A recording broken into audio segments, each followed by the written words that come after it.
जिंदगी में कामयाब वो आदमी है जो जिंदगी को सीरियस लेता है। कुछ लोग तो ये कहते हैं कि जी जो कुछ लिखा हुआ है वो होना है, चाहे आप कुछ करें या ना करें। मैं जरा सा इससे खिलाफ करता हूँ। अस्सलाम वालेकुम, मेरा नाम है मोहसिन तारिक। आज की वीडियो बहुत ही इंपॉर्टेंट है उन लोगों के लिए और इंस्पिरेशनल है उन लोगों के लिए जो अपना करियर जियो साइंसेज में परसू करना चाहते हैं। अगर आप मेरे चैनल पे न्यू हैं तो सब्सक्राइब लाजमी कीजिए। मेरे साथ मौजूद हैं डॉक्टर मोहम्मद अमजद साबिर साहब, जिन्होंने अपनी कामयाबी का सफर 1980s में पेशावर से शुरू किया और इस टाइम वो चेयरमैन और एसोसिएट प्रोफेसर हैं department of earth sciences, council university Islamabad Abbottabad campus में।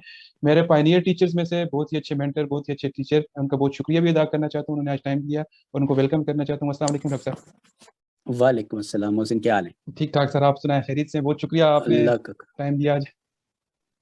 नहीं, आपका शुक्रिया। आपने अपना टाइम निकाला, और वहाँ पे वेस्ट में बैठ के टाइम निकालना तो मेरा ख्याल है मुश्किल है। पाकिस्तान में तो टाइम मेरा ख्याल है कि आसानी से लोग निकाल लेते हैं। मैं बल्कि कहता होता हूँ कि पाकिस्तान में औलाद और पैसे और टाइम में बरकत है। बाहर इन तीनों चीज़ों में बरकत नहीं है। ना किसी के पास टाइम होता है, ना किसी के पास पैसा बचता है, ना किसी की औलाद उसकी होती है। वाला वाला नहीं सर, अपने टीचर्स के लिए तो टाइम ही टाइम है। सर, आपकी स्टोरी है, आपकी कहानी, आपकी जुबानी हम सुनना चाहेंगे कि आपने अपनी जिंदगी का सफर कहाँ से शुरू किया, कौन से कठिन रास्ते थे जिनको पार करते हुए इस मुकाम पे आज पहुंचे आप।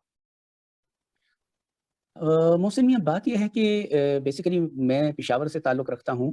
पेशावर के गवर्नमेंट स्कूल्स का पढ़ा हुआ हूँ, सही। और अच्छे स्कूल्स का पढ़ा हुआ हूँ। गवर्नमेंट स्कूल्स के बड़े अच्छे स्टैंडर्ड्स थे, आजकल फिर भी हैं अल्हम्दुलिल्लाह। लेकिन फिर एफजी कॉलेज पेशावर से मैंने एफएससी किया।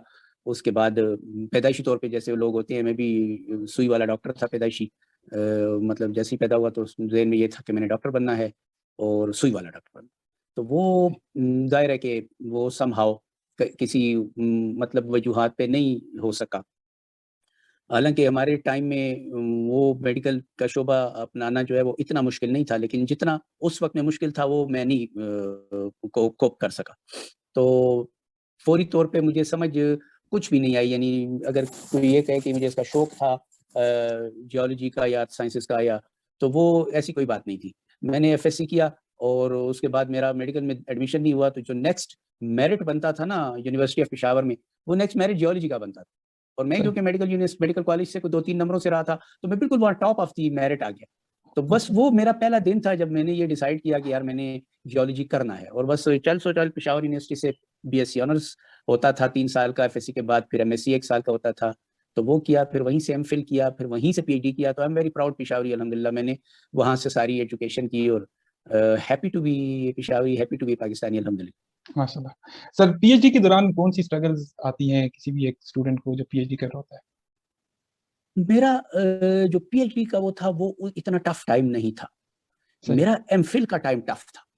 सही। उसकी वजह ये थी कि यानी जो गाइडेंस हम लोगों को चाहिए होती है ना, वो उस तरह से उस लेवल पे अवेलेबल नहीं होती। तो मैंने एमफिल जिस वक़्त किया, एडमिशन तो मैंने ले लिया, कोर्स वर्क मैंने 1 साल में कर लिया। अब मुझे समझ ये नहीं आती थी कि एमफिल का रिसर्च प्रपोज़ल क्या होता है और कैसे बनेगा? यानी हमने कोर्सेज़ तो वो पढ़ लिए जो कि जियोलॉजी से रिलेटेड थे, मैं क्योंकि जियोलॉजिस्ट था बेसिकली, जियोलॉजी से रिलेटेड थे। लेकिन मुझे कहीं से ये गाइडेंस अवेलेबल नहीं हो सक रही थी कि अब मैं इससे आगे कैसे चलूँगा? और हम्म। वो एक थोड़ा-सा कम्युनिकेशन गैप भी होता है। हमारे टाइम में तो उस्ताद और शागिर्द का कम्युनिकेशन गैप बहुत ज़्यादा था, कि वो क्योंकि हम तो वो गवर्नमेंट स्कूल्स के पढ़े हुए थे, तो एक से दूसरी बात ना करते थे, ना उस्ताद सुनते थे। यानी एक एक एक दबदबा था उस्ताद का। तो वही सही। वही चीज़ हम लेके बचपन से लेके आए, और वो मैंने काफ़ी मुश्किल, फिर उस वो टाइम ऐसा था कि मैंने एमफिल का 1 सेमेस्टर किया तो मुझे गवर्नमेंट जॉब मिल गई। अब जॉब के साथ एमफिल का दूसरा सेमेस्टर करना, और फिर फौरी तौर पे ज़ाहिर है कि जॉब मिल जाए तो फिर बंदे का शौक हो जाता है कि यार एक एक आदत शादी भी कर ली जाए। तो शादी भी कर ली मैंने। हम्म। फिर उसी दौरान में मुझे अल्लाह पाक ने औलादें भी दे दी। तो माशाल्लाह। वो टाइम मुश्किल था। लेकिन उसमें मैं अपने प्रोफ़ेसर डॉक्टर शफ़ीक़ुर रहमान साहब को मेंशन करना का अपना फ़र्ज़ समझूँगा, कि उन्होंने मुझे एक दिन यूनिवर्सिटी में फिरते हुए देखा, तो उन्होंने कहा कि तुम क्या कर रहे हो? मैंने कहा सर मैं ये इस तरह से मैंने कोर्स वर्क किया है, और मेरा ये सीजीपीए है, और मैं थीसिस के लिए फिर रहा हूँ। तो उन्होंने कहा कि थीसिस के लिए फिर क्यों रहे हो? थीसिस करो ना। मैं कहा मुझे समझ नहीं आ रही कि कैसे करूँ? तो वो मुझे अपने ऑफ़िस में ले गए फ़ौरी तौर पे, और वहाँ बिठा के उन्होंने कहा कि ये टॉपिक है और इस पे शुरू हो जाओ। तो सही। मैं आपको बताऊँ कि वक़्त की इतनी यानी हमारे पास बहुतात थी, या अपने काम को इतना नॉन सीरियस हम लोग ले रहे थे उस वक़्त, कि उनके इस बात में और प्रोजेक्ट के शुरू होने में कुछ महीने और गुज़र गए। तो वो फिर उन्होंने मुझे बुलाया कि तुम काम क्यों नहीं कर रहे हो। मैंने कहा सर मेरा मसला जो है आप जो मुझसे करवाना चाह रहे हैं उसमें मुझे लगता है कि माइक्रोस्कोप इन्वॉल्व है और मैं माइक्रोस्कोप पे काम कर नहीं सकता हूँ वगैरह वगैरह, बहाने वाने जैसे बच्चे करते हैं स्टूडेंट से, हमने भी कर लिए। तो उन्होंने कहा कि उसमें कोई माइक्रोस्कोप नहीं और कल से आ जाओ। तो उन्होंने इनफैक्ट मुझे इस काबिल किया कि मैं प्रपोजल बनाऊं। फिर मैंने प्रपोजल बनाया, फिर मैंने प्रपोजल एक्सेप्ट हुआ, बट जो दरमियान का गैप था ना वो मैंने बहुत ज्यादा ले लिया। यानी जो 2 साल का एमफिल था वो टू बी फ्रैंक मैंने 8 साल में किया, और उसमें किसी का कोई कसूर नहीं था सिवाय इसके कि मेरी अंडरस्टैंडिंग नहीं बन रही थी, या मेरी जो वो थे ना जो गैप था, कम्युनिकेशन गैप टीचर्स के साथ, वो फिल नहीं हो रहा था। तो वैसे मैं कभी भी क्लेम ये नहीं करता हूँ कि मैं कोई काबिल आदमी था, I was an average student, तो आई टुक ए लॉट ऑफ टाइम। लेकिन जिस वक्त मैंने वो ट्रेनिंग एमफिल की कर ली ना शफीक साहब के साथ, उसके बाद पीएचडी मैंने फिर खुद किया सारा। फिर वो शफीक साहब ही मेरे वो थे सुपरवाइजर थे, लेकिन उनसे फिर पूछने की, तो उनसे डिस्कशन जरूर करता था, लेकिन उनसे पूछने की उस तरह से जरूरत नहीं पड़ी कि, क्योंकि वो मैं समझ चुका था कि यार ये रिसर्च क्या चीज होती है, कैसे होती है, और इसके रिजल्ट्स और कंक्लूजन कैसे आते हैं और उनको किस तरह प्रेजेंट करना है। तो वो मैं अपने टीचर को उसका क्रेडिट देता हूँ शफीकुर रहमान साहब को, कि उन्होंने मुझे इस काबिल किया एमफिल में कि मैं पीएचडी खुद करूँ। तो पीएचडी आसान था, एमफिल मेरा मुश्किल था। पीएचडी मैंने बिल्कुल स्टिपुलेटेड जो रिक्वायर्ड टाइम होता है उसमें किया, 3 इयर्स में मैं मुकम्मल कर चुका था अपना पीएचडी माशाल्लाह। तो इसमें अल्हम्दुलिल्लाह मुझे अपने टीचर्स की मोहब्बत जो है वो बहरहाल उसको याद मैं करता हूँ अब। माशाल्लाह। सर, इंजीनियरिंग जियोलॉजी से आपका ताल्लुक है। इंजीनियरिंग जियोलॉजी जी पाकिस्तान में क्यों ज़रूरी है? क्यों इसका मतलब स्टूडेंट्स को इस फील्ड में आना चाहिए? मोहसिन साहब, बात यह है कि जब हम जियोलॉजी पढ़ रहे थे ना पेशावर यूनिवर्सिटी में, बीएस लेवल पे और एमएस लेवल पे, एमएससी और फिर एमफिल लेवल पे, उस वक्त इंजीनियरिंग जियोलॉजी हमें एज ए सब्जेक्ट नहीं पढ़ाई गई। सही। ये भी यानी वो अल्लाह पाक रास्ते बनाता है, और आप प्लान कुछ कर रहे होते हो कुछ जाता है। तो प्लान मैंने तो ये नहीं किया था कि मैं इंजीनियरिंग जियोलॉजी में जाऊंगा, सही। लेकिन और इंजीनियरिंग जियोलॉजी मैंने पढ़ी हुई भी नहीं थी, एज ए सही। सब्जेक्ट मैंने नहीं पढ़ी थी। फिर मेरी जो जॉब थी वो ऐसी अल्लाह पाक ने ऐसी जगह पे वो की जो मेरे मिजाज के बिल्कुल मुताबिक थी, और वो इंजीनियरिंग जियोलॉजी में थी। वहां पे मुझे एक बहुत अच्छे उस्ताद मिल गए, फिरोज बाबर साहब, जो कि हमारे सीनियर जियोलॉजिस्ट थे, और वो जरा स्ट्रिक्ट आदमी थे, वो काम हम पे डालते थे कि खुद करो, ये करो, इस तरह। तो उसमें मैंने इंजीनियरिंग जियोलॉजी ऑन जॉब सीखी। सही। और उसमें जो सबसे बड़ी बात थी वो ये थी कि जियोलॉजी तो वैसे बड़ा सख्त सब्जेक्ट है, आप पहाड़ों में और ट्रेवर्सेस मारना और स्ट्रक्चर की ज़ाहिर है एमफिल में हम तो वो फील्ड्स वील्ड्स तो कर चुके थे, वो तो टफ थी। इंजीनियरिंग जियोलॉजी में कमाल ये था कि जब जहां पे आपकी गाड़ी खड़ी होती थी ना वहीं पे आपका फील्ड था। फिर नहीं, वो जो मिजाज के मुताबिक अल्लाह पाक जैसे उसने वो बंदा बनाया होता है वैसे उसको उसके लिए अल्लाह पाक मैनेजमेंट्स कर रहा होता है ना। तो वो आसानी एक जॉब आसान मुझे लगी।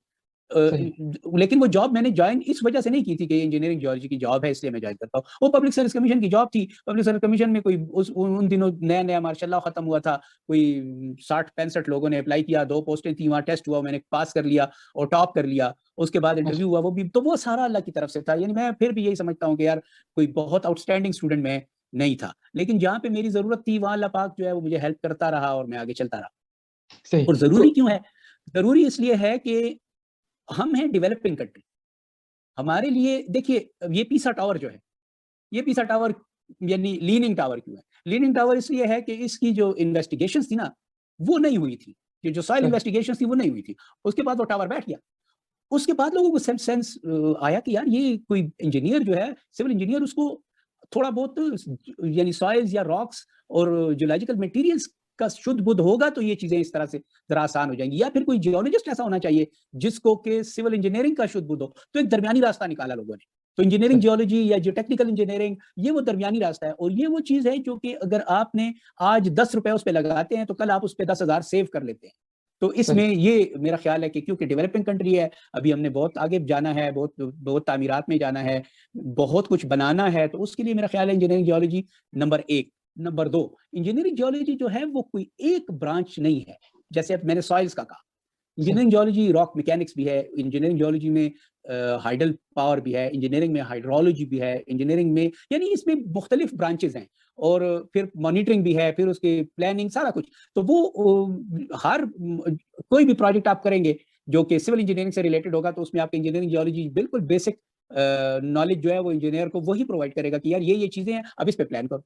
तो मेरा ख्याल है कि इंजीनियरिंग जियोलॉजी जितनी पाकिस्तान को ज़रूरत है, उससे ज़्यादा शायद किसी और मुल्क को ज़रूरत हो। उन ममालिक में जो अभी तामीराती दौर में हैं या तरक्याती दौर में हैं, तो उनके लिए तो ये बहुत ज़रूरी है। और वैसे ज़ाहिर है तरक्की याफ्ता दुनिया में तो आपने देख ही लिया है, वहाँ पे भी ज़ाहिर है इंजीनियरिंग जियोलॉजी की अपनी गुंजाइश भी है और ज़रूरत भी है। जी बिल्कुल। और पाकिस्तान जो है वो seismically एक्टिव भी है एरिया, तो उसमें इंजीनियरिंग जियोलॉजिस्ट की तो वैसे भी ज़रूरत होती है कि वो उस तरह के स्ट्रक्चर्स डिज़ाइन करें जो थोड़ा रेजिस्ट कर सकें। तो एग्जैक्टली।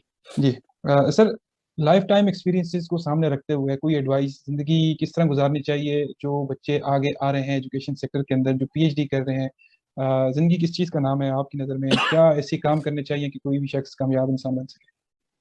देखिए बात यह है कि इसमें तो दो डिफरेंट आरा है ना। कुछ लोग तो ये कहते हैं कि जी जो कुछ लिखा हुआ है वो होना है, चाहे आप कुछ करें या ना करें। सही मैं ज़रा सा इससे इख्तिलाफ करता हूँ। मैं समझता हूँ कि ईमान जो है वो अल्लाह की तरफ से देन है अल्लाह की, लेकिन उसके लिए भी स्ट्रगल है। सही बात। और जो ज़िंदगी की अचीवमेंट्स हैं वो बक़द्रे हिम्मत और मेहनत है। जितना आप मेहनत करेंगे उतने आपको अल्लाह पाक नवाज़ता जाएगा। अब उसमें ये है कि अक्सर लोग कहते हैं जी वो करें, हार्ड वर्क करें। मैं हार्ड वर्क से थोड़ी-सी ऊपर की बात करता हूँ। ज़िंदगी में कामयाब वो आदमी है जो ज़िंदगी को सीरियस लेता है। हार्ड वर्क उसमें एक पार्ट है। सीरियसनेस ये है कि आपने पहले से प्लान किया हुआ हो, आपने उसका रास्ता सोचा हुआ हो, आप उसको किस वक़्त स्टार्ट करोगे ये आपने किया हुआ हो, जिस वक़्त आप काम स्टार्ट करो तो फिर हार्ड वर्क करो।